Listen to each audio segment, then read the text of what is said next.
est offert par Orange.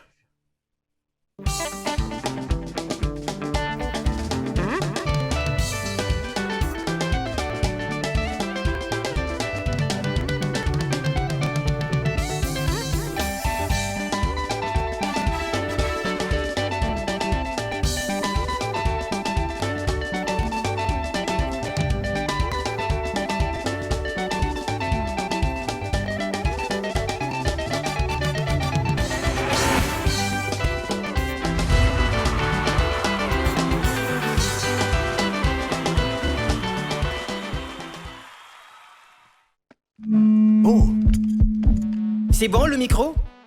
Ok. Orange Énergie. Et action! C'est quoi Orange Énergie? C'est un service de location d'énergie solaire apporté par Orange pour répondre aux besoins essentiels de ses abonnés dont le client devient propriétaire après 18 mois d'abonnement dans le but d'améliorer leur quotidien. Ah bon? Intéressant. Alors, garantissez la sécurité et le confort de votre famille en souscrivant dès maintenant au kit Orange Énergie qui vous convient. 3 formules disponibles. Le kit Orange Énergie Gold à partir de 85 $ et bénéficiez d'un panneau solaire, une batterie, 5 lampes abat-jour, une radio FM avec 2 ports USB, une torche mobile et un téléviseur couleur de 19 ou 24 pouces. Le kit Orange Énergie Platinum à partir de 130 $, comprenant un panneau solaire, une unité centrale ou batterie, 4 lampes abat-jour, un boîtier de chargeur pour téléphone, une torche mobile et une radio FM. Le kit Orange Énergie Premium à partir de 845 $, contenant un panneau de 300 watts, une unité centrale, 10 lampes abat-jour, boîtier chargeur pour téléphone, un chargeur laptop, une torche mobile et une radio FM, un ventilateur et un téléviseur 40 pouces. Avec Orange, bénéficiez d'une souscription abordable d'un service après-vente, c'est-à-dire installation, entretien, réparation gratuit. Besoin d'informations? N'hésitez pas de nous contacter au 15 55. Que la lumière soit et la lumière fut. Orange.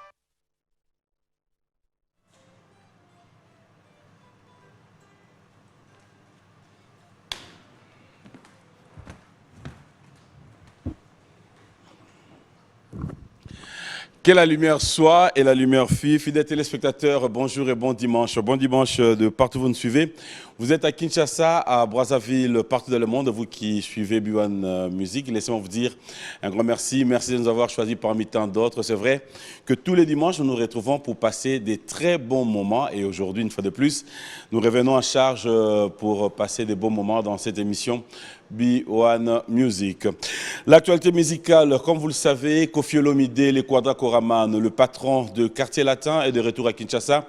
Après son séjour au Soudan, l'artiste musicien est de retour à Kinshasa. Les jours à venir, nous aurons de plus amples précisions par rapport à ses activités. Mais aussi, laissez-moi vous dire, l'album Légende est sur le marché. Continuons à consommer sans modération. Et une fois de plus, ce clin d'œil à ses featuring au pire, Koffi Olomide, Félix Wazekwa.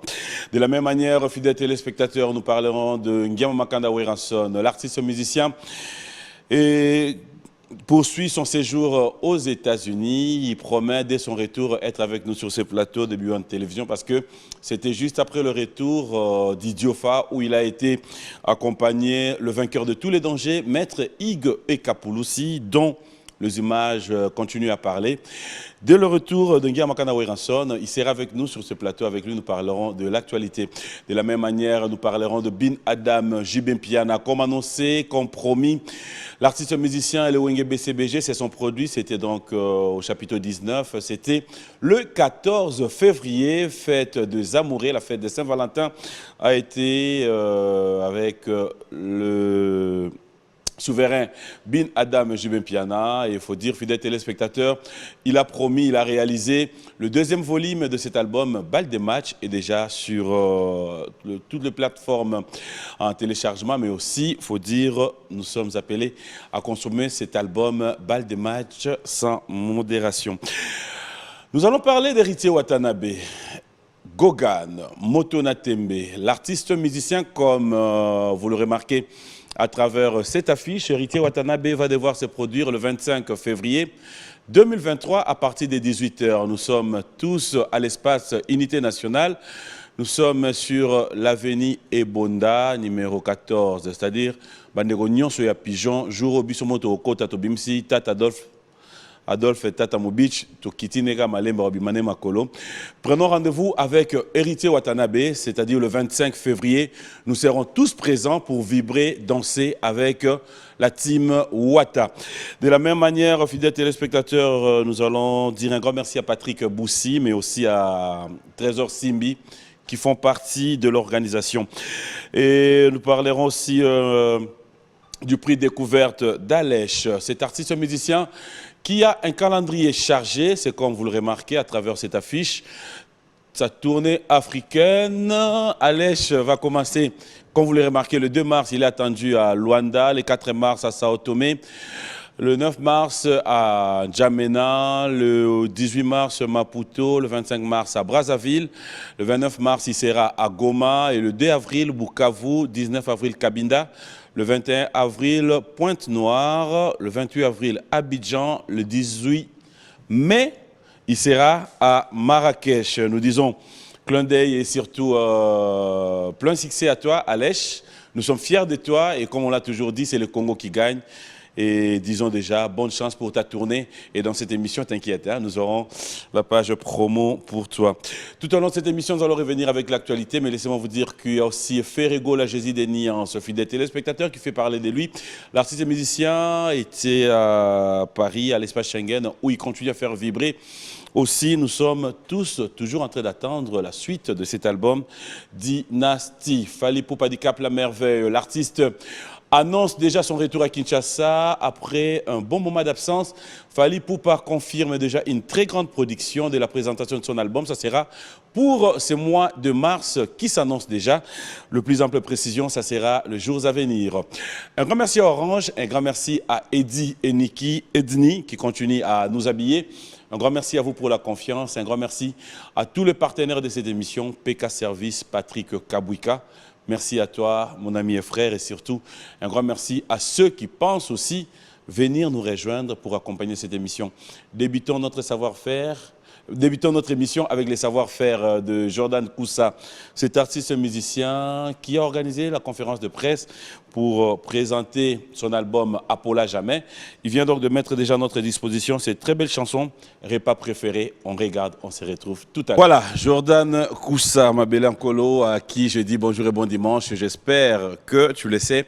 On se voit dans une ou deux semaines. Ça sera en Côte d'Ivoire, ça sera aussi pour t'accompagner. De retour sur ce plateau, fidèles téléspectateurs, laissez-moi vous annoncer aussi une très belle nouvelle pour les amoureux, ceux qui veulent bien, les amoureux d'ambiance, je dirais, hein, ceux qui veulent bien passer des très bons moments, comme on l'a toujours passé chez Lysius, chez notre ami et frère Philomène, que j'appelle Philo. Alors là, il y a une bonne nouvelle aussi avec notre ami et frère JR Mandé, désormais le Premium. Grande ouverture, ça sera donc c'est jeudi 23 février. Ouais, 23 février 2023, nous sommes vers l'IFASIC où nous allons passer des très bons moments désormais avec les Premium. Félicitations et clin d'œil spécial à toi, JR Mandé. De retour sur ce plateau, nous allons voir cette fois-ci notre rubrique promo. Rubrique promo, fidèles téléspectateurs, que j'aimerais vous laisser découvrir. Rubrique promo, ce qui veut tout simplement dire l'actualité, les artistes musiciens qui venaient de mettre aujourd'hui ou hier ou il y a 2 jours à notre disposition. Quelques extraits annonçant leurs albums ou encore leurs EP ou singles. On regarde. Barbara Kanam, la diva, la princesse. Barbara Kanam signe le retour en force avec ses sons, mais aussi il y a une très belle chanson où elle a immortalisé Yannick Nzonde que nous aurons à consommer sans modération parce que c'est déjà sur le marché des disques. Fidèles téléspectateurs, clin d'œil spécial aussi à Fabro, Maestro Fabregas. Vous avez compris qu'il s'agissait là de notre rubrique promo. Nous allons recevoir nos invités qui sont là. Vous avez certainement compris tout au long de la semaine, vous avez vu l'annonce. Ils sont passés ici pour annoncer les débuts de leur aventure. Ils continueront à être ici pour nous ramener des informations. Ils seront avec nous. Avec eux, nous parlerons de l'actualité. Je vais devoir recevoir la grande équipe de Bana, je sais pas, Bana Viva, Kolo Viva, Yaya Viva, Lekia Viva, Bana Papa Wemba, Lekia Bokoul. Bonjour, bon dimanche. Merci, pareil, ma PM. Bonjour, qui sont quatre, Ndeni. Hein? Avali, chef de répétition. Merci. Moi, je suis bien. Merci. Non. En fait, il y a un temps quand ça va passer à vie. Ah. Vous allez bien? Trop bien. Trop bien. Pardon. Au moins, il bino mi balé. Nous avons épargné bino. Donc, nous avons été bino. Nous avons été maman tout na bino. Donc, bino. Bouva na bino. Ok, merci. Natika chapeau to na. Non, non. Non, non, na manette na ko longo la. Dikulu médiata. Est-ce que ça va? Alors, bonjour et bon dimanche. Bienvenue dans cette émission Biwan Musique. Ouais. Moi, ça me fait plaisir que vous soyez là et merci. Surtout quand il y a l'actualité, je pense que tout va bien. Alors, avant de commencer, tout à l'heure, on a février, on va fêter bonne année, meilleurs vœux. Merci. Alors, s'il faudra déjà placer un mot par rapport à l'évolution, comment va fêter l'équipe de Kotimboula Sika, est-ce que tout va bien? Oui, tout va très bien. D'abord, merci Nabatouno Sobazota Laviso. Pour débuter, il fallait te remercier quand même Batobasungi Biso dans la période de la fête. Le groupe Banavi va effectuer une tournée dans 2 provinces. Donc, Tobanda qui est dans la province de Kwango, Tokende Tobeti les 15 et les 16 double stade, il y a Féchi. Okay. Là, double stade, Tobeti samedi, dimanche, Tobeti na lundi. Donc, c'était les 15 et les 16 janvier. Là, nous disons un grand merci à l'honorable Depeli Sunda, qui likanisi ya Memabiso, dans la province de Kwango. Après Kwango, on a fait la province du Kwilu. Ça, c'était vraiment une production super que nous disons un grand merci. Na PDD Color, il y a Didier Mobilanzi là, c'était catastrophe. Donc, il y a pendant qui quitte, na Bokasi, il y a PDD Color, to PCM merci. Oui, PDD Color, to moni Daniel Etcher. Daniel Etcher, oui. Pinto Milai, Papa Bokilo.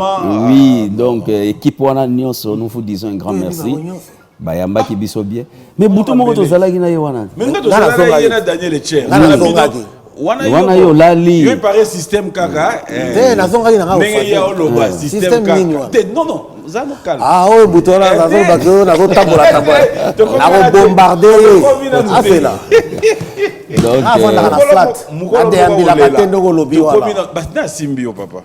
Donc, ça s'est très bien passé. Qui prend la nuit, on a fait bango merci, PDD Color, Daniel Etcher. Oui, mais Daniel Etcher, ngaïyo. Na Pinto Milena la gorge, to téléman na balabala. Na 23h40 minutes. Na 23h. Na lakayo. O lakanga ke toya na plateau pour soigner sa biso baré biso. Toye petit. Na lobaki te ki boya. Te ba témoin totanga ki 1 2 3 4 5. Daniel Etcher, PDD Color, Pinto Milai. Papi la gorge. Tozala ki biso o lobaki ke no nazo zela bino na kin na koyamba bino na plateau. Nde to loba bazota la biso, baza pe ba témoin. Na yo bandeko baza wapi? Baza na epsi ke ba misusu balali. Misusu baza na babar baza pa PDD ngape na ke kolala misusu banani pas de problème. Dans mon étude tu bandi boye to ke bien te boye to ça bien te to ke bien te Yax enlevez les rideaux pesanga lisungia liboso. Qu'est-ce qui a fait que tu commandes niveau oyo? Et je sais que moi sincérité na yo robetela nga yango na moi li solo. Nani Kolo Boule Potokoma boy. Papi Mboma Kolo Boule a été. Ate, Wandesko place pour Panzana bien. Non, frère. Moi, ne peux pas dire 4 ans. C'est là. Kolo Boule a été devant des Azate et Zaline population. Jamais. À partir de idée où tu n'as pas moutou. À partir de idéologie autre que nous rebêtons dans 6 ans mort à Papa Wemba dans Luanda. Papa Nani Kolo orchestre cassé. Kolo orchestre Azate. Orchestre go fonctionner bon. Esa idéologie. Apocalypse quand même. Et qu'on fonctionner. Sans pas répondre. Ah, ok. Donc esa truc na nenga mabe. Bon. O na nenga to intercaler bato mususu te. Mon frère, na groupe Nyonso, il a toujours dans moi structure. moi que Obanaro expliquer que ma musique au bandi les longs à apprendre. Cela veut dire il y a toujours mutumoko oyo. C'est pas bien bino que signer contrat pour le battre bisognoso. Non, on aura besoin d'une personne qui représente les autres. Parce qu'on dit besoin bino 4 heures. Mutu ya train nani.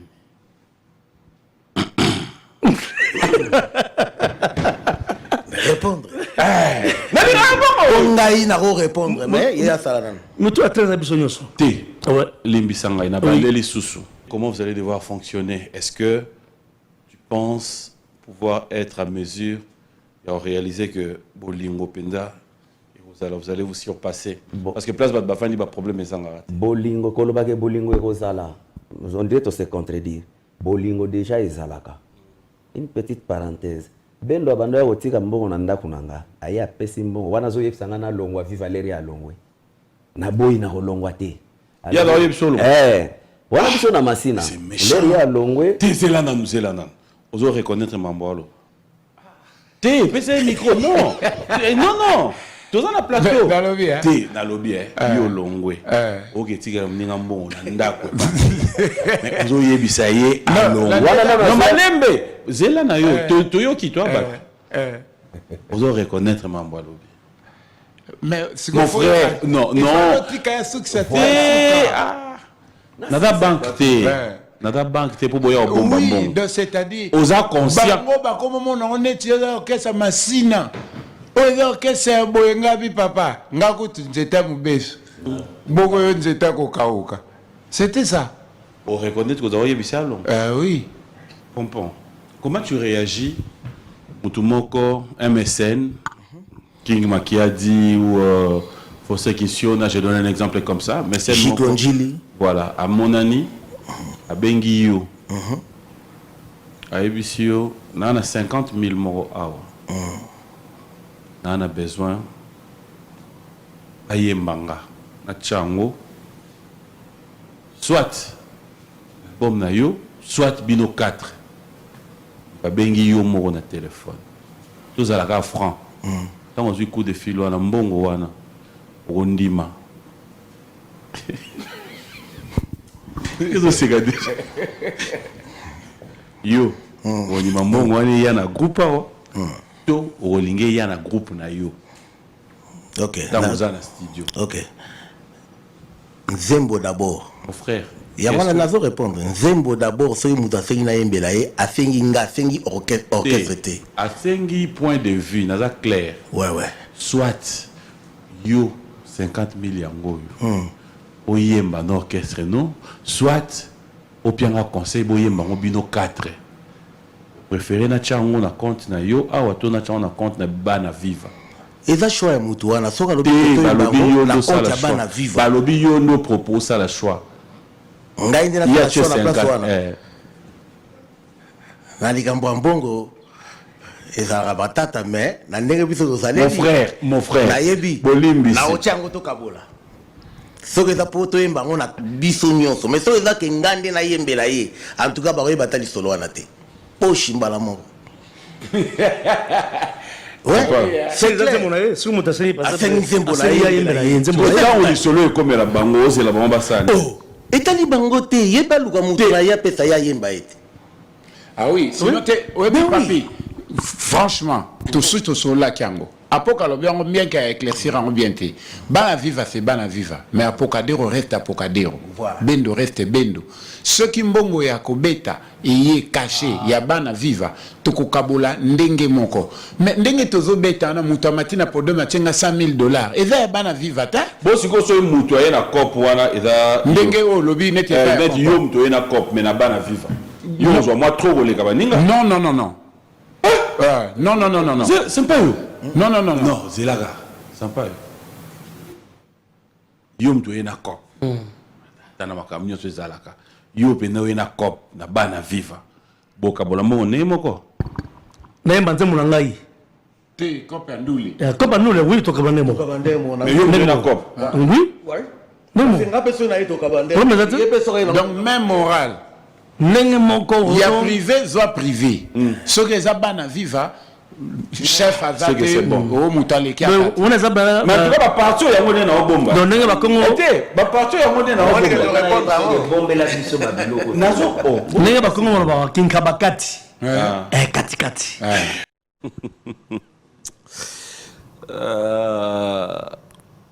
Quoi bah ça les arabes bien bien makasi en fait Naomi Tala Naomi yoka bien ouais biso kutolela o mabe tu présentes très bien ton émission et puis tu es un journaliste intelligent et sage wana to lobi poto flatter ote ata bato bata la biso na ba parler en tout cas 90% balinga émission oyo pe balandara parce que tu es un professionnel.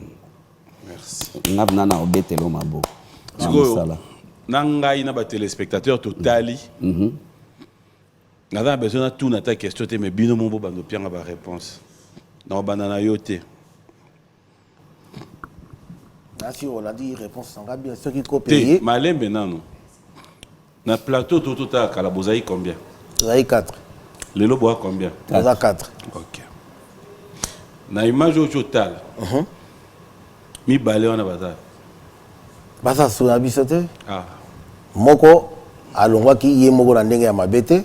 Solo la qui calmement à mon avis il faut que depuis que kenda qui ezalaki raison ka pour la mutu moko o to révoquer malembe asuki wana Sampa o tia longwa ki pour na bendo mais on pour na bendo pour na plateau autant on a posé bino question boloba ki bozalara déjà ensemble et Sampa yimo pa loba boza penda famille ngalinga la vérité na lobele vérité pour la vérité alors on pour na bendo ndeni po bendo ko l'orchestre té kasi même solo to yokanaki le mutu mo akomi ko bunga nzela et déranger ya koki ko supporter té biso lokola to banda na ekala to mesana na eto supportaki mais ti ba côté asuka Assemblée générale, naba musicien, il y a un chef de répétition, chef d'orchestre. Batali barobi vu azo chabiso kaka. Azo bomama solo. Poche libanda ezalité que mutunda longo lié mais mi be ko poto za na règlement intérieur, to za na statut. Na moment oye a Giraki, il est katalaki PCA, statut salamakate, règlement salamakate. On doit reconnaître que statut salamakate, salamakate. Bien sûr. Tant que kaka est comme tourne bino bozui pour créer ma pour justement pour côté de la révocation. Non, révocation et ouais. Fallait tout ça là et le komoko banze mon abiso ya kalato zonge la remix. Mbongo ina senga ke Michel, on peut d'ailleurs avoir cette lettre hein, parce que le long on va pendant ça la émission m'ont préparé. Pendant que tout le banabiso vas-y Michel, on peut avoir l'illustration de cette lettre de révocation. Il y a quelqu'un futa mbongo na studio na facture. Normalement, il faut être à la banne à vivre, mais la facture bâtie bendo son. Donc, il y a qui pour na biloko na ye.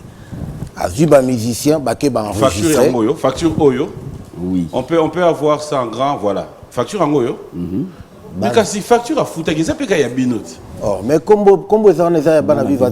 Problème na binot ça pas comment bendo. Mais après, yo tu tika na loba, tu tika na avancer. Voilà facture. Bango yo pe bakenda ko beta, ba beteli ba zembo oyo ya ye moko.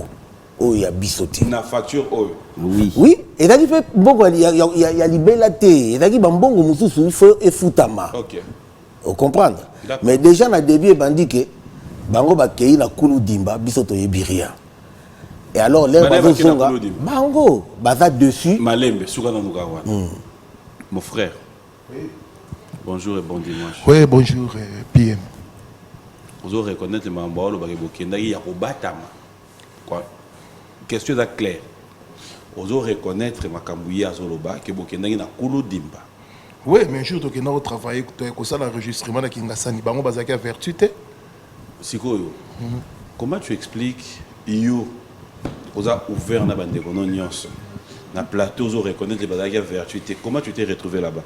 Parce qu'en réalité pour avoir Kekuna Obenga Bango na aucun déplacement est-ce que Bino vous informé c'est que Yo posa na coup il y a 4 c'est là on s'expliquer même na orchestre na ba groupe un PM au moment des aboy to yebani na yebani na apocalypse c'est ça il y a place on est na zoya peut-être yo tanga une notice à plateau ah bon nazo kende donc na yebani des aboy na yebani na bendo donc nazo beta na bana viva nazali guitariste na sala lead guitare lead na Viva bon soka bengi ngai pour être administrateur il peut m'appeler parce que que noté yara to travailler loko mo donc ça la soumis ko travailler loko oyo moni ke comme mambo studio ko travailler na ndako ça passe mais le fait que hier à mémo na studio yo yebi ke ba opé bande ko non. Quelle manœuvre tu as fait à informer bon? Non, yo ko lobi ka na kulu dimba. Est-ce que tu dois reconnaître que Kendaki na kulu dimba? Est-ce que dans plateau oyo ozo reconnaître makambo ndeko na biso lobi pona yo ko Kendaki na kulu dimba? Oui, je reconnais ça, c'est plus que ba ki angote. Sikoyo ko Kendaki na kulu dimba da bientôt mabe. Non, ils mabe. C'est qu'on doit reconnaître que yo déjà trahissé qui bango. Non, on a traité, on a zali musicien dans bêta, on a administrateur. Mais justement, comment est-ce que tu peux être en face d'une personne au lieu de dans le studio, mon beau tout n'était, tu bêta dans non mais non, il y a ça mon konzi. Papa, administrateur. Ambassadeur Jean-Pierre Moutamba, singa papi zo avion, yara Lubumbashi, lobby toké na chaîne TV mo na tout n'était to sani. Non, comprendre l'organisation dans les bas d'Afrique simple. Organisation ya bas d'Afrique studio. Conscience na yo mo da moto na yo tangota la bendo otuna ki yeto eko sala nini awa ou pas non ya c'est que ngabi que note ya ka to sala enregistrement ya banze bouté banze mwana banze munaye ya ye oui donc yo tango kei muto yebisio bongo o famille na yo kaka na minute on a vos banda obenga ibonte mais non il y a des administrateurs il peut informer ses amis donc yende fala sala mo yo te oliaki to comprendre oliaki papa oliaki c'est bon otanga une notice non te comprendre ozaki mo eloko non on n'a rien reçu kaselo que pesa qui parle sous passe ya wana reçu oui j'ai rien reçu il remonte ozaki ta transporter 4000 francs. Oui, 4000 francs. Question simple. Tout le montant. Aux gens qui transportent. Aux gens qui a 4000 francs. Malembe. Tout le montant. Ok. Aux gens qui transportent. Aux gens qui transportent. Merci. Benderson, merci pour le transport. Il faut un tigona. Mais mon frère n'a pas si. Donc nous sommes pas tout na yo. Oliaki na liaki. Prochainement sur ça sous couille bongo na deo na 3 batikali. Luka informé. Pourquoi il y a? Puis vous aussi vous avez touché pas mal. PC Mayele à comprendre déjà. Mais oui, parce qu'il y a pas quitté. PC Mayele, il y a pas quitté. Voilà. PC Mayele. Ah oui. Ah mais Mayele na sens qu'on dirait qu'il n'a pas de bon goût non. Ben on a habité puisque d'habitude que Azad administrateur, ma collègue né administrateur bango. Il y a pas biso peto kuya. C'est ça. On a habité sur les aides. Et là, on refait. Tu vas tirer mon ningo, tu continues la terre. Yom to yeli na. Mais tu peux mingi. T'es aggravé. T'es pas surpris. Oh, yego la avocat pour bimser la terre au côtier. En tout cas, merci beaucoup. Tu as évolué. Ok, pas mal. Mon frère. Oui. Est-ce que il y a place soit là tu peux faire une étude? Si là. Jou ba yaki bango 4 on a yo d'ailleurs. Non, on a zaké empêché. Batikala tanga komono ate. Oui bien. Il faut que Malembe. L'air to bandi. Malembe. Il y a azaki na noté. Maman nangai. Il réponse peut-être à Bossani. Et peut-être à Bossani. Ben oui, parce que là to yaki 4 on a yena mbaye mouvement te. Malembe. Réponse à Pesi kadaki empêché. Yoka itote. Non non. Ngam na lobi na place ne. Au moins ma kamsu bino bimisa ngaka neti ngama be. Vivant, yo vivant, même Kitty. Il y a petite réponse. Ah, ok. Papi Mboma. Na bandeli question. Si. Jou bayaki bango 4. Yo ozaki wapi? Na yaki te pona nini. Na otako ko s'intégrer dans mouvement. Te. Olobi ozaki empêché. Si. Soki ba. Na bandeli question. Jou bayaki bango 4. Yo ozaki te pona nini. Na zalaki empêché dans l'eau sama. Ozaki empêché. Si. Yé à lobby, wana yo continue le mouvement té. Peut-être à Bossani. Ah, yo Bossani. Na début peut-être Zela. Na début l'air to yé ko yo kana. L'air oyambi biso 4. L'air oyambi biso 4 ba administrateur. Ouais. Nano vandisaki orchestre pété. Azalaki écoutez papa. Azalaki informé, yena vient en gasté là haut. Soliste. Mais bazalaki informé, mais nanu ba c'est la réalité. Là si on comprend. Azalaki. Tu comprends? Idée ne d'accord au bombaï.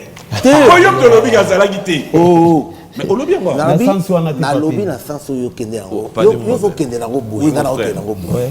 Ce que zala gité. Ndako oyebité, esika ma etangaka, moya ko vanda ezate. Est-ce que si vous comprenez ndako ngo? Si, les abattus de la famille n'ont pas trop quoi. Surtout les ancêtres des Molokai, c'était là où Motoye, tout ça d'abord tout fana na bango. Ça pas vendre na bango. Alors ba ipeka phrase. Si. Si comme on dit makamuta ngeza na débit, ils allaient binane na nzelati. Pour le moment n'est pas statut comme ma fandi. So salement faut pas. Ba autant ça au kaka. Mais tu so ça il faut pas na bango, so ba vendre na ko cha na côté. Non, c'est normal sur question là simple. Les beaux valeurs non so. Yo so ça moi mbeba na ko cha na côté parmi bon. Ba continuera bazawana. Apoka pompom yake. Eza papier biso pété. Té malembe. Stati. Yé rien. Nani? Yé? Si. Azape mon konziti. Mais bato bazo chapeauter dans likolo na biso. Eza bango mibali. Tu es au landé na ndenga ibo konzi bango 3 ba konzi nao. Ngape naza mon konzi, naza chef à groupe. Do yo pour vendre ça bango. Si Bobino zo cha bébé zali na rosala. Son bébé zali na rosala. Alors, faut pas naza likolo loi azate. Ya na lobi eza papier. Té, oyo ki réponse d'été. Oyo ki réponse d'été akoki ko vendre iso. Na papier. Odo yo katé. Yo dokota la piège. Non, Papi Mboma. Non, c'est bon, mon frère. Vous allez bien. Moudoko Longolo azate en tout cas. Papi Mboma, yo, pardon. Au continent à Génaï. Non. Tout ça, c'est clair. Ça gagne na Papi Mboma. Donc, il y a un Vandiso. Pour y avoir un chef d'orchestre. Menga Azali, vice-président. Pas de problème, mais il y a un chef d'orchestre à quoi qui peut vous vendre ça. Mon frère, oui ou non, vous vendez ça. Même Ngai peut vous vendre ça. Mon frère, il y a reconnaître que Bino beaucoup vendre ça. Attendez, humble. Na lobby, hein. Malé. Tu peux vous vendre ça, il y a un Mibeko. Kaka na ndengi ngamoka boite. Ne viens plus. Là, il y a mon non. On est ici, matin. On est rien. Ah, tu es dans sens où on a dit. Ah, Oyoki. Mais quand il y a un jour, il y a un monosote. Tu as salangote. On a bien instruit, on a salangote. Papier, mais vous savez, on a bendo. Oh, papier, tu as biso. Alors, on va partir dans l'actualité. Apoka, moi, c'est vrai qu'on est en train de rire, mais après, séparation d'Arapassi. Et là, Yelibino, Nabendo. Aujourd'hui, s'il est en train de suivre, alors j'appelle Mati Volume à 20 minutes, à total, à Netio. Total, image de l'équipe. Alors, il y a un l'art. Si. Mais c'est mon frère. Malembe, pardon? C'est mon frère. Sur le but, bon, on Pierre Kandananda. Selon you. Ma propos, il y a un lobo qui a monté. Non, moi, on l'a rappelé. À récupérer l'art, à 200 balles. À Tché. 200 on a encore un peu au bon banc. Yaye. Malembe, à essayer bino que faut beaucoup qui ça 400 balles pour na musala na bino nyonso. Yé na ndenge na yé, mutu moko atindeli biscuit des écoliers 100 balles. A essayer biscuit na 100 na omoko awa, mais tala ndenge todo bunda na biso nyonso. C'est to ko zo moins loko. Biscuit essayer bi et tant bon na za ko zelaté. Zo 50 tcha. A tout 50 na mbongo bo luka po na studio. Abakisi. Et ça lit combien? 250. Atali bino. Wow, botika bino 3. Bochama 50, 50, 50. Non seulement bochete. À côté sur le bon na poche. Abakisi 50 nae. Ta. Mon frère. Même si on peut être méchant. Moutouaza penana moi volontaire bongo. Bino siko bochagite ponanine. Donc s'il faut bien voir. Atia 350. Yemoko. Biscuit atia 50. et ça les 400. Question simple. Il y a un répondre. Donc s'il faut bien voir, selon ma canissio, il y a ça qui yo. Après Singate, d'accord. Donc Yemoko a 350, Biscuit a fait 50 et ça les 400. Yango ba futaki studio hein. Dans ce sens-là, tu applaudir Bango, bravo. Biso Toza Mabe. Place Wana Penda Bendo, il a pleinement raison. Bongo uta na poche na ye. Mbongo nio sur 350. Monikolo groupe nega va Sabino Kal. Non. La parole. Oui ou non PCA? Papi. Oui ou non PCA? Oui. Oui ou non yom tozo diriger minute? Oui. Qui est le chef?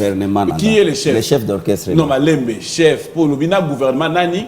Gouvernement ou ngana salit. Si go ministre nani? Tout le monde, il y a les vice-présidents, il y a les premier ministre, ministre.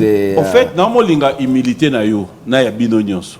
Boyebi ke soko meki ko bimisa tout lilo ba be kupo e panzana kana plateau siko. Tozala ka kutu no. Non. Mais pour panzana bino susu. Et pas na biso eko yate. Il y a liboso na loba yiwa bibendo e ça. Mais siko papi, on monte to commission makamu. So stika na répondre na. Dakitsa auto micro.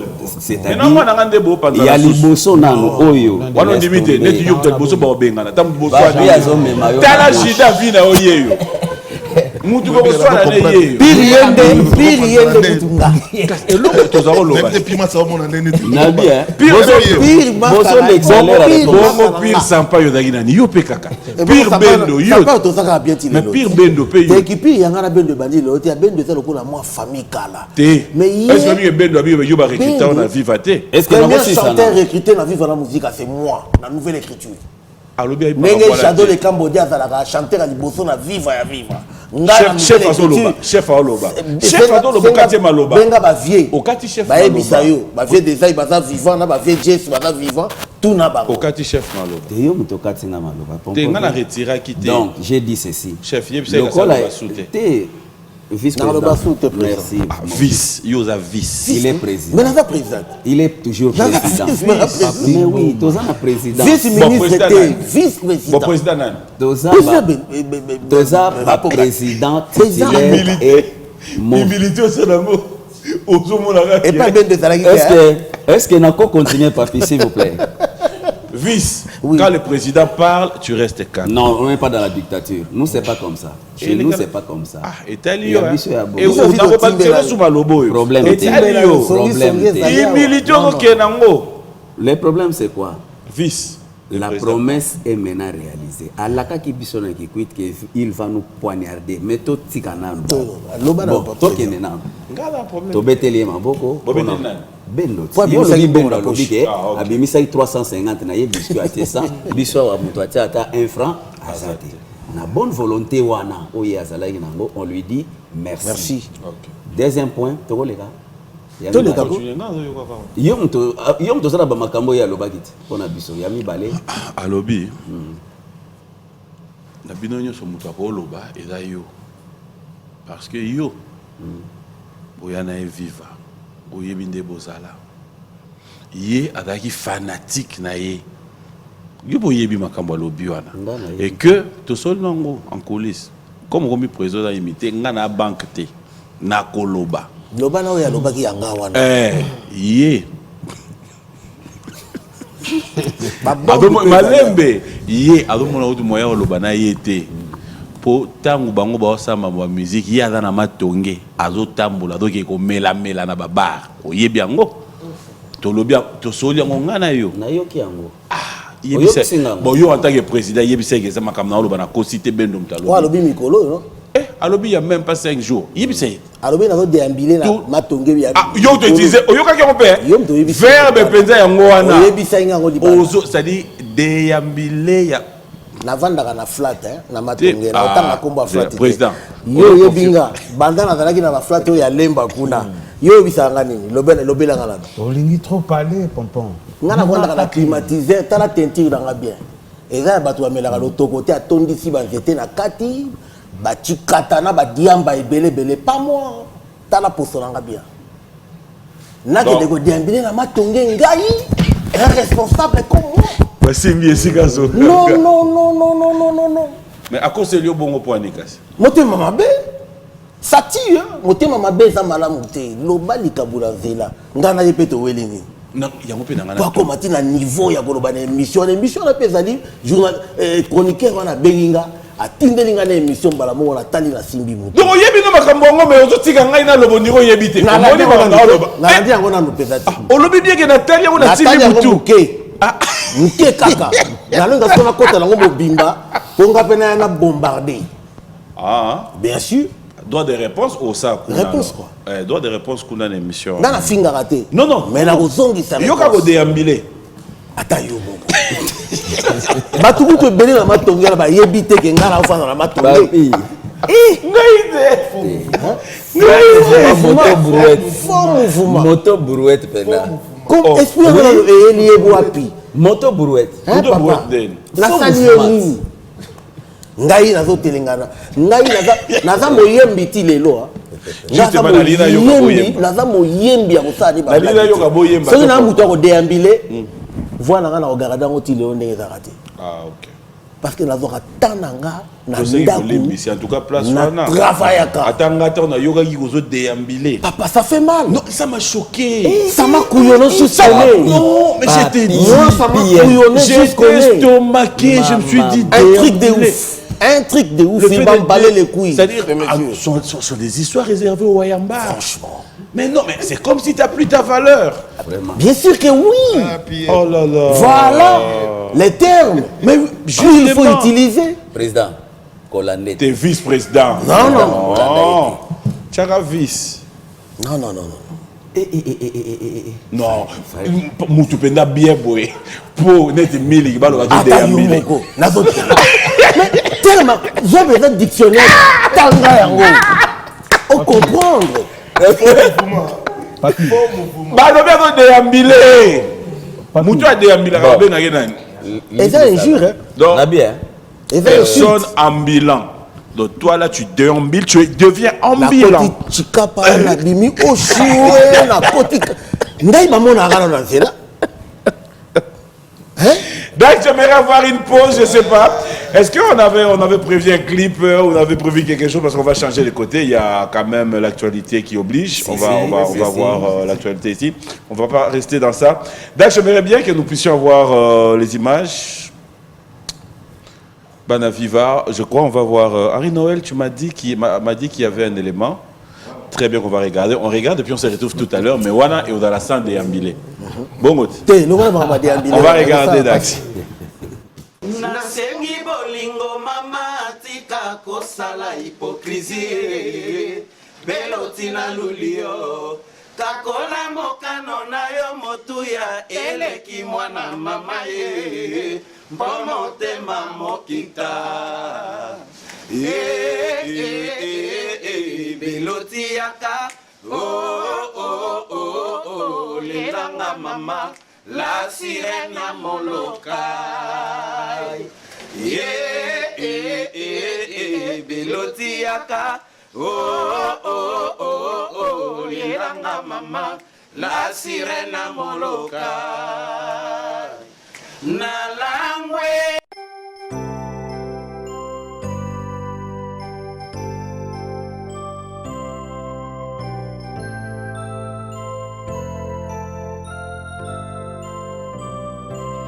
Joyeux anniversaire, accepté de bon cœur, mes vœux les plus sincères, de joie et de bonheur. Joyeux anniversaire, accepté de bon cœur, mes vœux les plus sincères, joyeux anniversaire.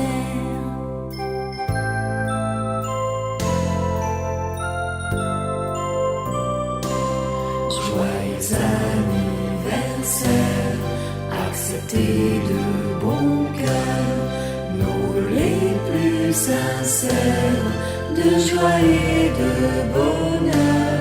Joyeux anniversaire, accepté de bon cœur, nos vœux les plus sincères, joyeux anniversaire.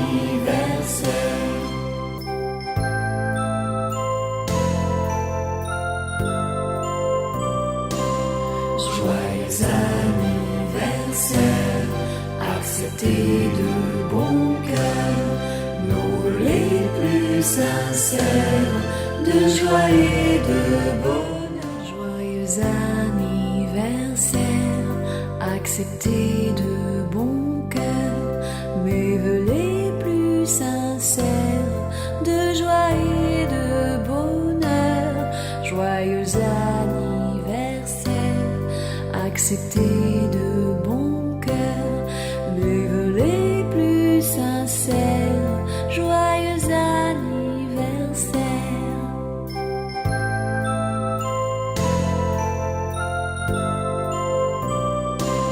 Joyeux anniversaire, acceptez de bon cœur nos les plus sincères de joie. Bon anniversaire à vous tous, bon anniversaire à Alain Mouniong de Panama, bon anniversaire à Madame Katessa, Karine Katessa, et aussi 80 ans, ça c'est fait, 80 ans.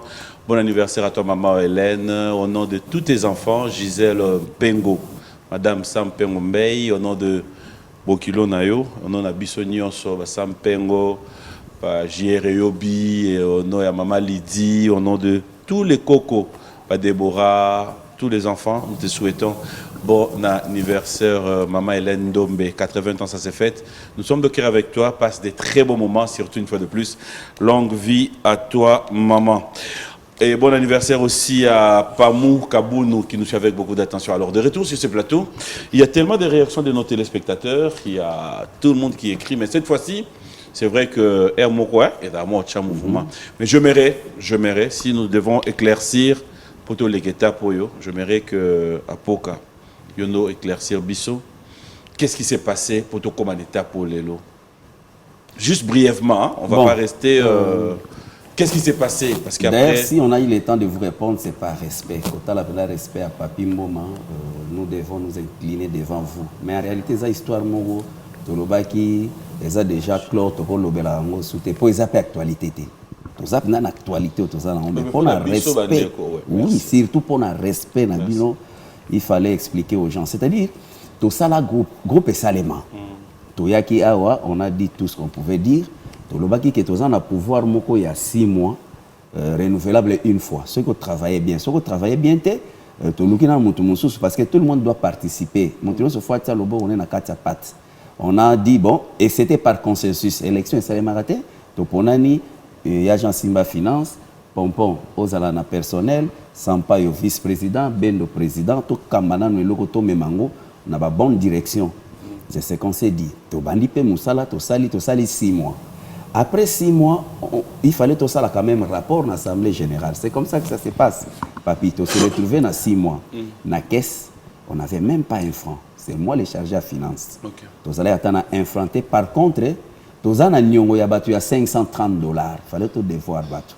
Mais biso moko tous allez y noter. Faillite. De 2, pendant 6 mois, on a travaillé comme des petits enfants. Tous allez statuté, tous allez règlement intérieur. Donc, on a beaucoup. Toujours vivre dans un milieu ni roi sans loi. Tu vois, vivre bon côté. Faillite. Et puis, totali, pendant 6 mois, on a presté que 7 concerts. Un grand groupe comme ça, Banaviva, 6 mois, Bobetaka, 7 concerts. Surtout, le monde qui sortir officiel, tu bêta 6 concerts. Donc, on ne pouvait pas se faire comme ça. Tout le monde qui est bon, tout changer maintenant, Makam. Maintenant, on va faire une élection. Tout le président du conseil d'administration Moussoussou, tout la direction Moussou, c'est ce qui s'est fait. Tout ça, l'élection n'est pas héritier. Vous qui, nous étions au nombre de 9 administrateurs. Dans 9, moi j'avais postulé, Biscuit a postulé, mais l'élection est salémi, on a 9 voix. Et puis, et là, moi, surprise, c'était l'air dans le lobby que bon, on a un bout de papier. A comme combo ya candidat ya kopona soki apoka okomi apoka soki biscuit okomi biscuit Bendo était la première personne ya olobake bozwa ba papier bozwa tenga na poni déjà apoka et ça s'est passé comme ça. Élection salemi na bimi président, j'étais obligé na période où on a tolobi vieste là où lui qui est le doyen a kamba bisona nous pendant 2 semaines tout préparer gouvernement, total avec qui je vais travailler, tout ça. Tout ça, le gouvernement, tout est présenté en haut. On a commencé à travailler. Mais depuis ces jours-là, Bendo Abanda a sauté. Pourquoi? Je ne sais pas. Mais, moi, sans t'interrompre, quand je vois qu'un ami, un frère, ouais, il y a Kazo Yate, on doit quand même chercher. Abanda Yate. Tous les soupçons m'ont remis à lobby bako diriger été. Alors qu'il y a mon oui. À vendre nandaku pendant 1 mois Yate. Quand les amis m'ont dit ça dans le lobby, non, il faut tous la coupe tu es mon quoi le bango le toyo kai pas battu. Mais après réaction tout le monde est que tu commis pendant 1 mois et demi à Yakate. Dans ce temps-là, il a raison, peut-être, il a statut, réglementé. Il a raison, parce que tout ce temps-là, il a un statut, un règlement, il y a Yakate. Avant pendant 1 mois et demi à Yakate. Mais statut Salemaki, tu as adopté le 3 janvier. Le 3 janvier, et quand tu es en vigueur, devant l'Assemblée générale. Tout le monde était là, sauf lui. Là, il y avait pouvoir sous-souter à c'est Kapangala qui va faire ça, c'est Pompon qui va décider. Non, non. Bison Nyon Sotokomiko se référer, Namibeko Ototier. Or, dans le règlement intérieur, article Nango Moko Ezolobake, ce qui mutu a en absence prolongée, non justifiée, Mbanonaye Ezali, suspension indéterminée. Mais l'article 36, il y a statut Nabiso Ezolobake, Moutou Oyo, qui s'absente pendant plus d'1 mois, doit être révoqué. L'air Tovandi, Tozana ba conseiller, ba Viestela Bazali, nous avons un manager, nous avons les administrateurs, tout le monde est absence prolongée.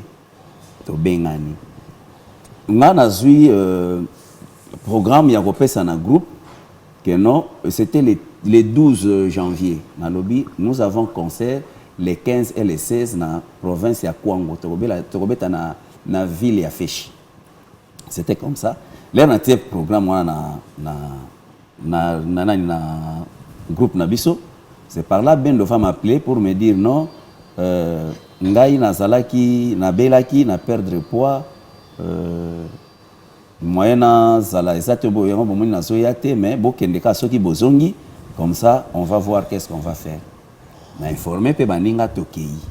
L'air toye ko zonga akomelinga lobi nazana posa to solola na yo en privé avant tokende ko solola na mouvement. Bon je sais pas. Et là on dit tolinga to solola en privé. Mais j'étais là. Mais sauf na boya quitté. J'avais eu un problème ba suspendant na WhatsApp nanga. Ba suspendant nga na tuni moi nanga ya mobile ya tuni nga non papa ba suspendre parce que il faut ezala ba ko tenir ba propos moko o ezala ki bien te je me souviens jour moko to swana mabenga na manager to zala na conférence to zo la makambu kaka ya bendo ngai na rino el to swana to potana biscuit des écoliers à témoin to potana na ifsi bango bo d'accord banda le lobo sala makambu na bino nde bolingi na okota souté parce que on a killé toujours bendo bon quelque part aza mutu azana babola mona eza pe na ba défaut na ye mais ngana banda ko linga to zala un peu patient tout ça. Mais toke sur Anango, on doit se référer à la loi au bisomo totiaki. Le toye comme on a la loi d'office, punition na ye ezalaki valable. Na kokaki ko s'opposer te. Ngamoko contre Batunio sur l'administration, na volo ba noter na makamba bazolo ba oui et ça s'est passé comme ça. On a eu la décision il y a ko révoquer par rapport à l'article oyo ezo memabiso na règlement intérieur na statut et cela s'est fait au cours de la réunion, il y a un conseil d'administration, tout le monde était obligé à signer, on a signé, on a promulgué, et c'est tout. Mais les groupes continuent. Okay. C'est presque ça. Donc, dès que nous avons lobby à Ngolelo Awa, nous avons des confrères, des concerts, il y a Papi Mboma, beaucoup de gens sont makamboté. Ils ont déjà des futilités. Nous avons dit comment qu'il y a des distractions. Or, nous sommes à la théâtre. Nous sommes à la théâtre. Parce que le lobby bon ça n'a bien mais et là au monde a un souka soki autorisé. Vas-y. Naza. Là-bas il est on a été on a non ça qui n'a pas se préparer peu. Si. Yo kaka voix oyo apoyer baso ezana. Na oyate na taso na okufa. Bonjour groupe, bonjour Viapoka, bonjour ya Pompo Miyaki. Mais on a comprendre te, on a tindaki message na groupe ya biso bana viva privé soki musicien moko azwi yango atindeli bendo nayebi te Henri Noël azolobela nga lobaloba agele ngai ke ngai naza traître nazolanda bendo soki ndenge nini soki ndeni problème eza te lokwa nga nazoderange ya jean kope ezali ya yo ntango bapesa mbongo bopesi nga mbongo na nga na bandoya na ngai susu te po ekomi deja okende bien te bozwika mbongo na nga bopesi nga nakoya na ngai susu te na pire esprit dolokwa nga aza traître problème eza te ozwaka mbongo na ngai eza motoki na ngai nauta ye mosika natikaki bana na ngai depuis beaucoup de jours nakoya te nata soki na kokufa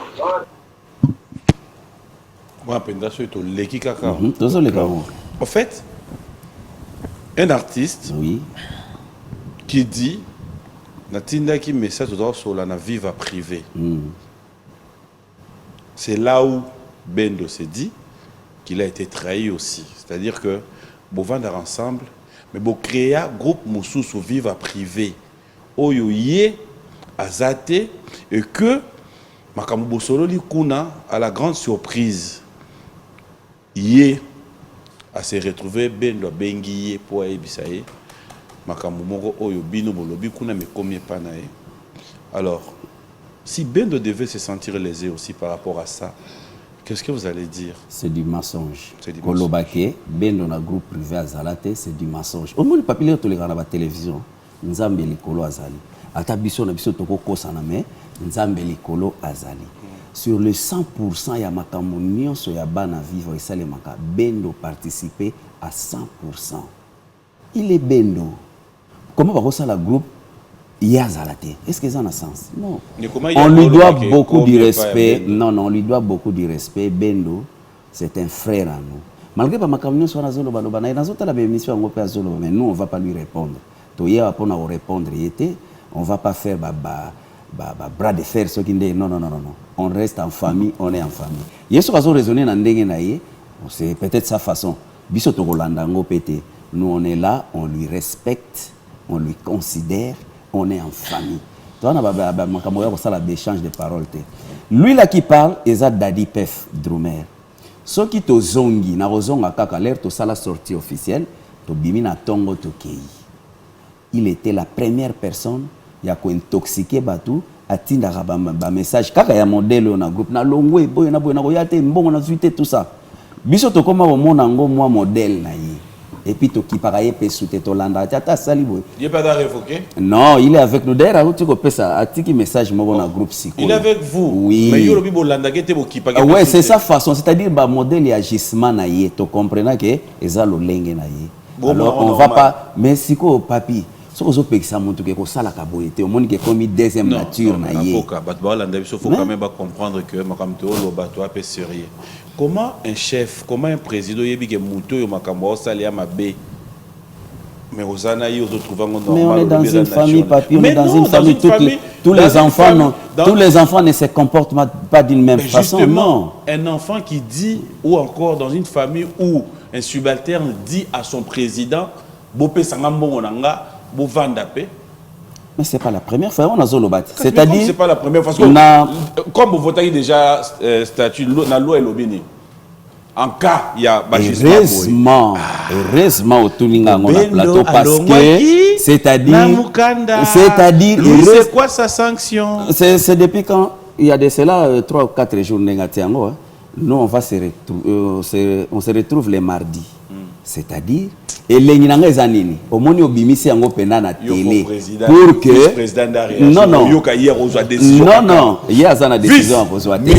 Nous kanda mutu besoin décision. Au bi président dans les années parce que au bimisi en on emploi ça. Pour que quand on va réagir, et ça la soute que bisoto longoli mutu, bisoto suspendre mutu, et ça la pena que acte à poser qui, oyo papimbo malaki saka biso. Henri Noël a l'éli est oyo papimbo malaki saka biso mbano na yango oye azui. C'est clair et c'est simple. Ngana na décision ozwate ni le vice-président, ni le chef de répétition, ni le chef d'orchestre. Document. Vice-président, c'est une parole. Motion. Par rapport à Makambo Lobby, ok, Bayebi, qui est dans un groupe, moi, dans un des groupes. Groupe Moko, ezali privé rien que ba musicien. Bato libanda te. Et puis tous un groupe mususu ezali, tous un ba membre par-ci par-là na ba poto ba wapi bazana kati. Donc et le président pour ça ko émission ngwana. Donc tous un des groupes. Musiciens yoso o ezana orchestre ezana groupe ya privé ezapena groupe voilà. Parce que erreur basalaki olia tia yango na groupe privé maloba wana auto mesana nango wana ba été ko tia yango sur na groupe tout le monde atalaka ayo kaka c'est ça le problème. Mais si vous vice-président net ina kaboy net yo vice-président sanction kozani bon il faut tout solo là to se référer nango à partir il y a règlement intérieur c'est ça mardi mardi de total parce que bamba ne sait vraiment qui batu baloba qui loba que muto to sera suspension mais que nango pe bongo te il faut total nango na papier. Et ça va ka répéter à chaque fois. Avant la défaut bon sont des défauts hein ils ont des défauts ils ont à répéter à chaque fois. Bon c'est la deuxième fois et donc c'est la deuxième fois et liboso et là na sortie officielle. Bon la deuxième fois donc erreur ezaika que non na bana viva privé na bana viva ya groupe mususu wana. Donc il a fallu éthique na bana viva ya privé mais yekuya na bana viva wana ya moni mutu nyoso ta côté na audition wana mais j'ai juste une question pour toi. Merci. Tu me le réponds, tu me réponds en toute sincérité. Quelles sont tes relations avec Bendo? Ça va? Vous n'avez pas de rancune, tout va bien? Ouais. Dans un pays, on a un problème. Tout ça, on a un problème. D'accord. Olalo la mouilobi Bendo a ébisu accompagné dans le studio, dans la moisson, on a besoin. Tu vas? Ouais. Non, pourquoi? Et ça, relation tout. Non, c'est bon. Ok. Oui. C'est bon? Au vice-président. Non, Malembe. Vice-président. Non, vice-président. Il est libre. Malembe. Yo va na ndaku ba bengi ba moni ye na Bendo. C'est bon, tu ne réagis pas. Malembe. Na tout ni te ce que Bendo a ennemi no pas na tout ni kaka. Et ça m'a bêté. OK, c'est bon. Non, va coopérer bien. Pour ce que bébé libango papa question na lobby te yo bakisa na lobby yo so yo ki ke yeba monye na Bendo pas mal. Bendo c'est notre frère. C'est bon mon frère. Oui. Alors aujourd'hui l'état potoza on laisse tout le monde makambo Bendo ba tout place dans l'histoire et trembler. Quand tu retrouves tes frères, quel est ton apport? Qu'est-ce que tu penses en tant que chef d'orchestre Lelo au niveau de Komi? Comment penses-tu gérer ces groupes? Est-ce que c'est gérable? Si. En tant que chef d'orchestre. Si. Qu'est-ce que tu aimes à eux? Pardon? Et là, nous n'avons pas la bango. On a groupe de bino pété. Vraiment, le groupe a dit bino de bino de. Non. Et ça, vous tournez mon athée. Et là, il s'est pas na bango. Respect dans nos salas. Respect. Respect na komi kitisa. Aïe bien que au chef. Oyo kindani azocha mutu na place na ye bazocha mutu na place na bango en tout cas lui c'est pesanga ngwana et là on est aussi peut sauter pour le moment na moni lo exacté hein nous sommes dans un que non meilleur c'est bon yo ndeza botu ba bengi le balobi faut cotisation à 400 c'est bon mais déjà tout ça la cotisation de charity ça va déjà non grave hein ngana London kapanga la mobile en commun. Ouais, de temps bien. Alors, on va aider le téléspectateur un peu à comprendre qui font partie il y a groupe OE. C'est-à-dire mais qui sont ceux qui ont fait partie de Viva au Lelo, bazana plateau awate mais bateau ba mona to biso to mona ba ona nzela to yeba cœur oyo penda dana ba le manager Henri Noël Boutafokia. Manager, secrétaire général, chargé relations publiques, chargé à communication et presse, dictateur à groupe. Il est mon 5. Ata 8 tozo lukato ba Isaïka. Il est quelqu'un à féliciter parce qu'il travaille trop pour nous. Merci. Le conseiller Stella mon chien méchant. Bandana la vie est belle, tire les lots, il nous encadre toujours. Dadi Pef, Oyo lobby babilobela na yewana. Il est avec nous. Nous avons Nabato Bazala na Viva, Biscuit des écoliers, CPP, l'animateur pasteur, il y a Pompom Yake, Apokadero. Tous à 7 ans déjà, tous à l'ana vie, tous betana papa mba ici comme on a kati à Viva la musique. Il y a eu l'apport, il y a Guy Badjo, Kapangala, London, Mobali Ankuma, Tirabas, Kundungu, Yves Mbonda, Yves Mbonda, Béli Mbonda. Nous avons encore Avatar, Monsanto, Blanchard. Alors, c'est bien. Aujourd'hui, à l'état où nous sommes, si les téléspectateurs qui nous regardent, qu'est-ce qu'on attend maintenant de vous? Là, nous sommes en plein studio. Okay. D'abord dans le lobby, tu bandit déjà Misala, mais là, tu as un défenseur, tu as un Guy Badjo, tu as un Tirabas, tu as un Dadi Pef. Pour la live acoustique, tu promets Guy Badjo, tu as aventuré, tu promettre pour réaliser. Tu as un live acoustique, tu as ça là. Tu as lobby dans le studio, tu as travaillé lundi, mercredi et vendredi studio. Mardi, jeudi, tu as une répétition parce qu'il y a un grand événement qui se prépare pour ce dimanche 26 février. Les Ali 46e anniversaire, il y a Viva la musique, il y a famille, clan Viva la musique. Okay. Quand M. Chungu Gilles Wemba du Prince Penekikumba a eu la décision, c'était le 26 février. Alors, le 26 Oyo, nous avons fêté le 46e anniversaire de Viva la Musica. Nous sommes à Hollywood Plaza et pas à PDG Majeko, 3 fois boss, Makolo Maboko. C'est vers qui moins à donc, on a invité Bananion sur la. Donc, on a besoin de découvrir, passer des très bons moments. Oui, le 26, c'est le dimanche prochain. Vraiment une occasion à ne pas rater. Nous sommes présence, il y a notre vieux Jado le Cambodgien, premier chanteur à Viva, à Ozalanabiso. Il y a notre aîné Redi Amisi Bailo Kanto, à Ozalanabiso. Tu invité vient à Biso Joli Moubia la Baki Amen, vieux Fozala. Tous ceux qui sont présents à Wa, Nakatiakin, Bazala, Tozana, Bango Bazala, bienvenue. Donc, et à part ça, Toza, na préparation, il y a album. Album, Tozo Bandaro travailler après live acoustique. C'est une production signée PDG Majeko, 3 fois boss. Il y a Moutouazoui, réalisation, et présentation. Il y a premier album, il y a groupe Bana Viva. Donc, il y a 6 ou 7 titres. Il y a production à PDG Majeko. Il y a un titre et album. Il y a un titre commis Pemeni. Tu peux faire titre et tu peux expliquer pourquoi titre. Alors, est-ce qu'il y a moyen de vous vendre on a une surprise pour Nayo, pour Naye. Ah bon? Mais est-ce que vous pouvez nous faire cet honneur de vous entendre? Oui, pourquoi pas? C'est notre métier. Prise. Tu veux parler là, on est là. Mais vous te préparez, quoi? Ok, quoi?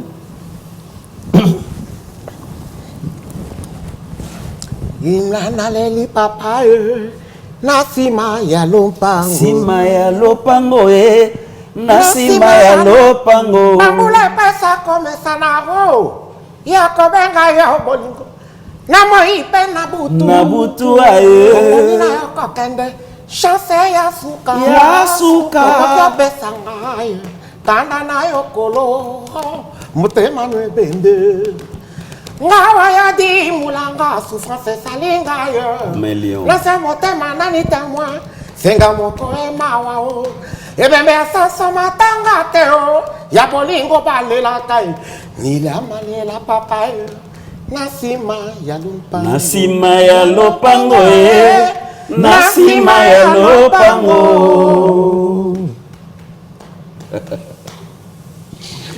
Ah là là, ça fait du bien de vous retrouver comme ça fait du bien de pouvoir comprendre que vous restez soudés. Pour ceux qui vous regardent, qui pensent vous accompagner, vous aider, penser vous soutenir, comment procéder?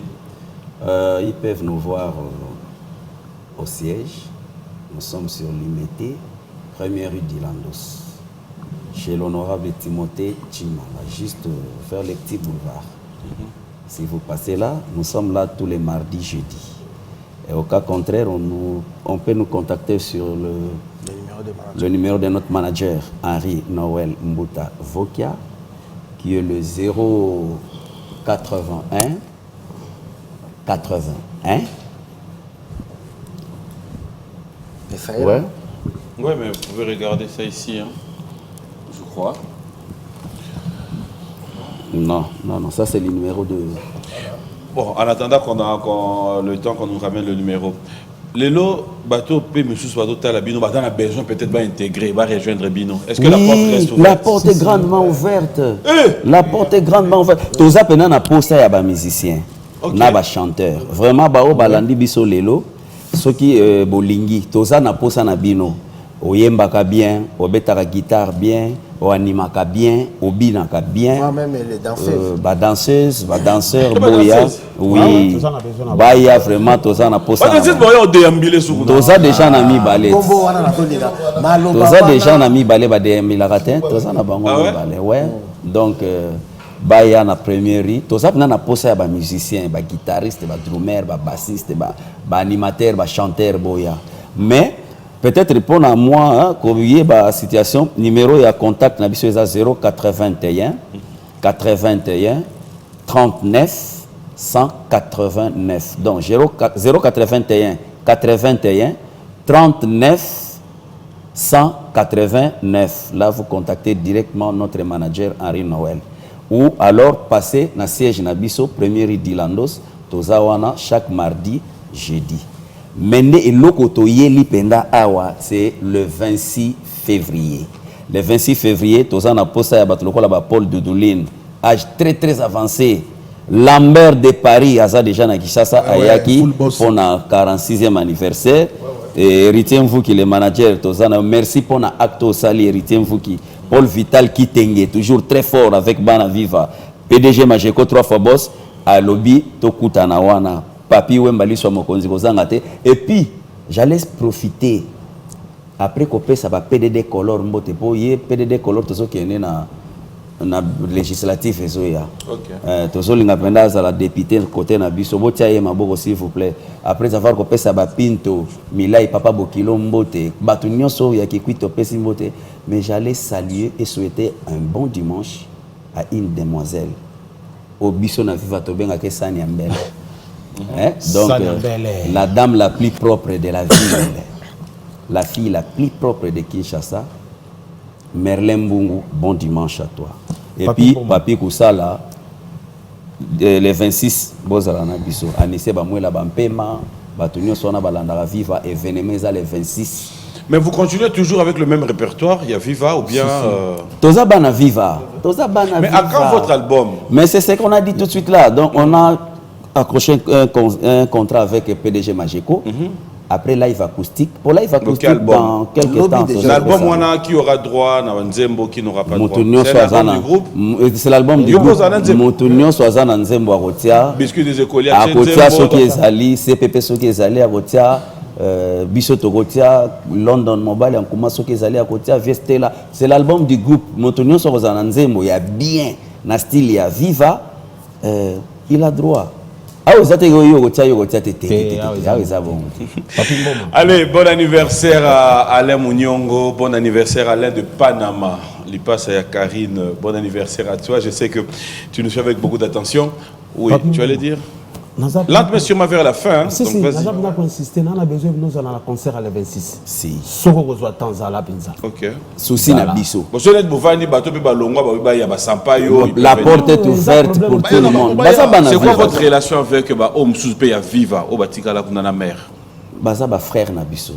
Baza frère na biso, on se communique net petit nanga penda wa dire to na cop mo suna ye. Ya famille, wana makambo musique te, ya makambo famille. Tosha Liswandeke, on est ensemble, Batunionso, Toza bien, maman Nabiso, tout, on est ensemble quoi.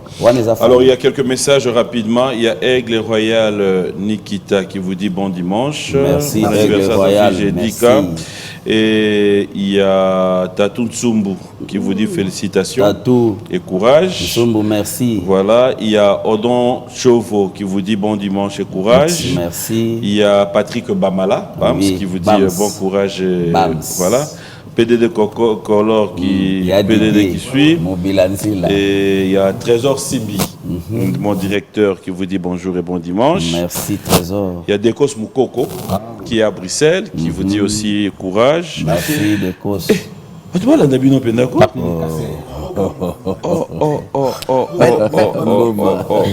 Mboma papi. Nalobi ouais. Avant koyemba nayaki pe na papier na ngai naza baba te na vandi kaka nakolo bate. J'ai sali Sony Richie. Koko ya Japon, Fukushima. Il y a dans la Suisse-Irlande. Il y a une deuxième agence qui est comme Kombona. Il y a une agence maman est comme Sony Richie, Sony Papa. Et j'ai sali les grands gérants. Apollo Tumba. Sans oublier les grands messieurs Jano Binano, moi na Mama Kouya, Sati Ball Stand, Sati Fossabo Fondation Kitogotro. Il y a Georges Kochi, Coup de Gaz, les bourgeois de Montfleury, et Lick Lukasi, Moté Mayamer Jetou, l'avocate. Et héritier Mvou. Voilà, alors on va chiter. Big manager. On va chiter. Merci à Jackson Boliko. Deux personnes. Vas-y. Voilà, donc il y a un mbote belé na famille Kata, na Lemba. Surtout na Tchering Kata, l'efficacité. Donc on a un petit frère propre.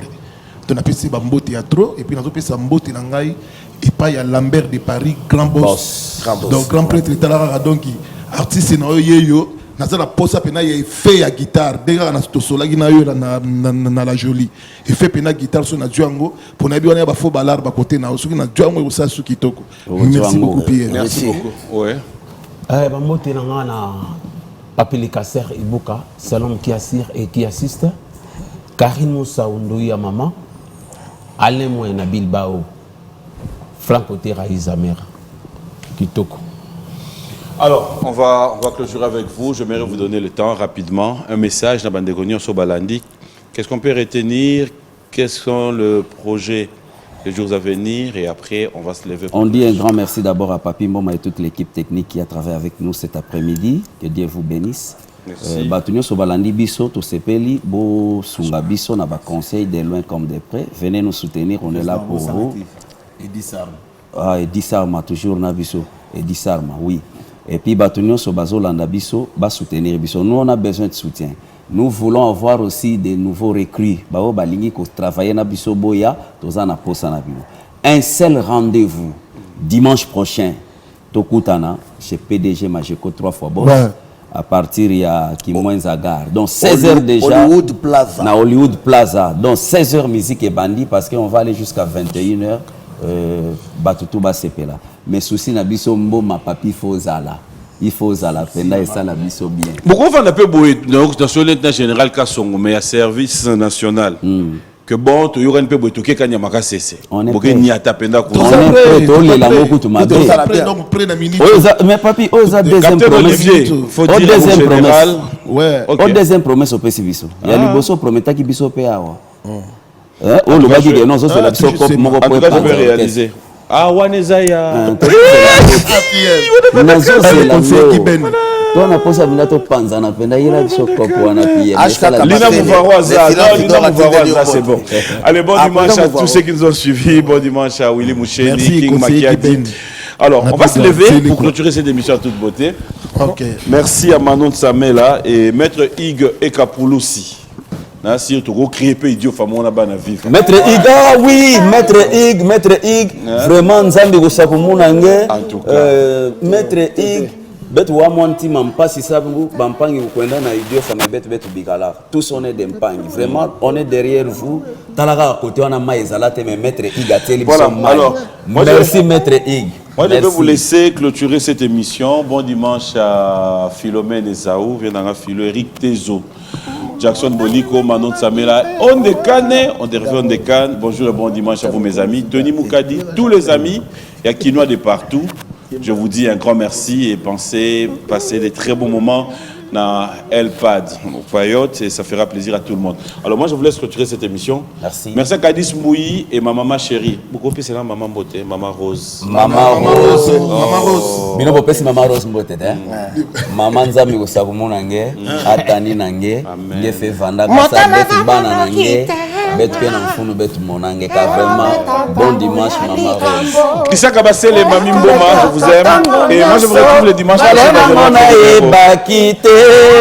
Lelo likambo likwelinga zoto mobimba esundoli mpasi nyonso na mote mama ize bonga na lelie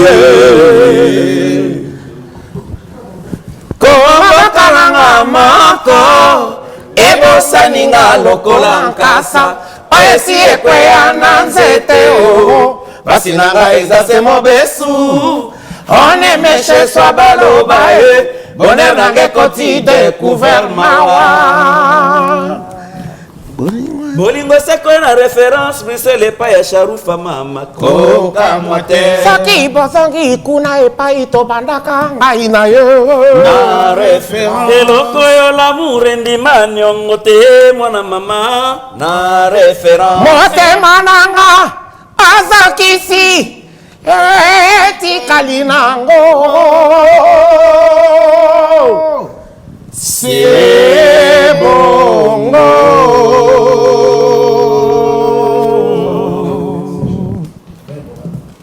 Boyoki. Oh. C'est bon le micro? Ok. Orange Énergie. Et action. C'est quoi Orange Énergie? C'est un service de location d'énergie solaire apporté par Orange pour répondre aux besoins essentiels de ses abonnés dont le client devient propriétaire après 18 mois d'abonnement dans le but d'améliorer leur quotidien. Ah bon? Intéressant. Alors, garantissez la sécurité et le confort de votre famille en souscrivant dès maintenant au kit Orange Énergie qui vous convient. 3 formules disponibles. Le kit Orange Énergie Gold à partir de $85 et bénéficiez d'un panneau solaire, une batterie, 5 lampes abat-jour, une radio FM avec 2 ports USB, une torche mobile et un téléviseur couleur de 19 ou 24 pouces. Le kit Orange Énergie Platinum à partir de $130, comprenant un panneau solaire, une unité centrale ou batterie, 4 lampes abat-jour, un boîtier de chargeur pour téléphone, une torche mobile et une radio FM. Le kit Orange Énergie Premium à partir de $845, contenant un panneau de 300 watts, une unité centrale, 10 lampes abat-jour, boîtier chargeur pour téléphone, un chargeur laptop, une torche mobile et une radio FM, un ventilateur et un téléviseur 40 pouces. Avec Orange, bénéficiez d'une souscription abordable d'un service après-vente, c'est-à-dire installation, entretien, réparation gratuit.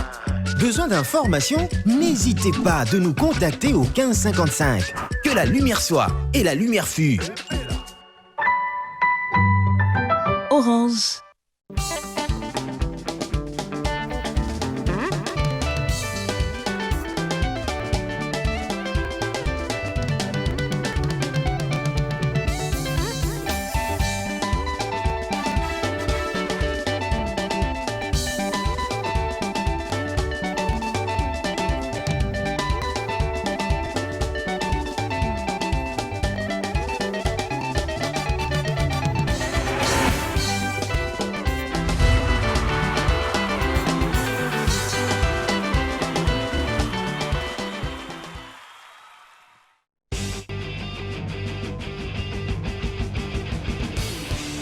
Ce programme vous est offert par Orange.